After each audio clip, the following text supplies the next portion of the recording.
वो सुहावने दिन। दोस्तों, यह एक प्यार भरी मेरे जीवन की एक सच्ची दास्तां है, जिसने मुझे एक ऐसा शख्स दिया जिसके लिए मैं कुछ भी करने को तैयार था, जो मेरे दिल की गहराइयों तक गई, जिसके लिए मैं किसी और की तरफ भी नहीं देखता था।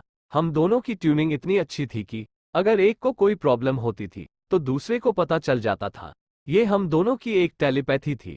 हम दोनों ने एक दूसरे को बहुत प्यार किया, लेकिन किस्मत ने शायद मेरा ही साथ नहीं दिया। बात उस समय की है जब मैंने अपने एक दोस्त के साथ पार्टनरशिप में एक बिजनेस शुरू किया। ये बात 2022 की है। शाम के समय मेरे पास काफी समय होता था, तो मैं नेट पर सर्फिंग या चैटिंग करता रहता था। उसी दौरान एक बार मेरा एक ऐसी लड़की से कनेक्शन हुआ जो विधवा थी, मुझसे 5 साल छोटी थी और एक 2 साल के बच्चे की माँ भी थी। अब हम दोनों ने फोन पर बात करनी शुरू की। एक दिन उसने मुझसे पूछा कि अगर मुझे उसके बारे में मालूम है। मैंने कहा हाँ, कि वो एक विधवा है और एक बच्चे की माँ है। पूछने पर कि क्या मुझे कोई ऐतराज तो नहीं, मैंने कहा इन सब बातों से मुझे कोई फर्क नहीं पड़ता, क्योंकि यह सब तुमने जानबूझकर नहीं किया, ये तो अपने आप हुआ है। फिर इस बात की सजा की तुम विधवा हो, तुम्हें क्यों मिले। ये बात उसे इतनी अच्छी लगी कि उसके दिल में मेरे लिए और इज्जत बढ़ गई और अब हम दोनों फोन पर घंटों लंबी बातें करने लगे। काफी समय बीत गया। एक दिन उसने मुझसे कहा कि वो मुझसे प्यार करने लगी है, जबकि मैं उसे अपनी फोटोग्राफ दिखा चुका था, लेकिन उसने अभी तक अपनी फोटो नहीं दिखाई थी। उसके इतना कहने से मैंने कहा कि मुझे उससे बात करना अच्छा लगता है और मेरे दिल में उसके लिए बहुत जगह है, लेकिन मैं प्यार नहीं करता। उसके जिद करने पर कि मुझे भी उससे प्यार है, मैंने बोल दिया हाँ, आई लव यू टू। लेकिन ये वर्ड्स दिल से नहीं निकले थे। मैंने उससे कह, जिस दिन मुझे उससे प्यार होगा, मैं अपने आप और उस आवाज में, उस फील के साथ कह दूंगा और वो मेरे दिल से निकली हुई आवाज होगी।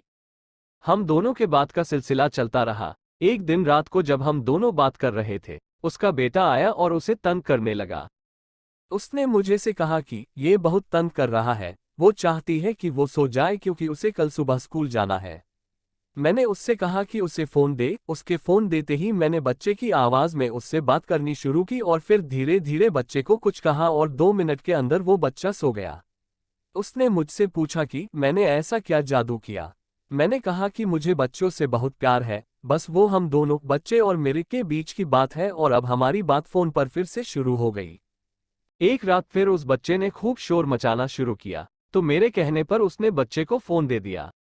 मेरे हेलो कहते ही उस बच्चे ने जो कहा, पापा आप कब आयोगे, उसने मुझे हिला दिया और मैं 10 दिन तक सो नहीं सका। वो शब्द मेरे कानों में गूंजते रहे और वहीं से मुझे उस लड़की से प्यार हो गया। अब हम दोनों फोन पर रोज बात करते। मुझे कुछ होता, उससे पहले उसे पता लग जाता था, और उसे कुछ होता तो मुझे पता लग जाता था। हम दोनों अब प्यार में थे। मैं उसके लिए कुछ भी करने को तैयार था। फिर एक दिन मैं उसके शहर गया, उससे मिला। वो सच में बहुत ही खूबसूरत थी। वो मेरे होटल रूम में अपने बच्चे के साथ आई। मैंने उसके बच्चे को गोद में लिया, उसके साथ मस्ती की, उसे एक बड़ा सा टेडी दिया और वो उसके साथ मस्त हो गया। वो मेरे करीब बैठी थी, हम दोनों एक दूसरे का हाथ थामे बच्चे को देख रहे थे। उसने मुझे गले लगाया, मुझे बहुत अच्छा लगा। हम दोनों एक दूसरे का हाथ पकड़े काफी समय तक होटल रूम में बात करते रहे। प्यार क्या होता है, शायद उस दिन मुझे पता लगा कि जब आप किसी को सच्चे दिल से प्यार करो, उसके करीब और छू लेने से एकदम उत्तेजित न हो, वही एक सच्चा प्यार था। आज हम दोनों अलग हैं, क्योंकि वो मेरी जिंदगी में नहीं आ सकी। उसकी कुछ मजबूरियां थी, मैं समझ सकता हूँ। लेकिन मैं आज भी उसके बेटे के कहे शब्द नहीं भूल सकता। हमारा ये प्यार एक सच्चा प्यार था, जिसमें काम कोई वासना नहीं थी। हम दोनों फोन पर घंटों बात करते थे। ये सिलसिला करीब 1.5 साल तक चला, लेकिन आज भी मैं उसे बहुत याद करता हूँ। प्लीज मेरे चैनल को सब्सक्राइब कर दे।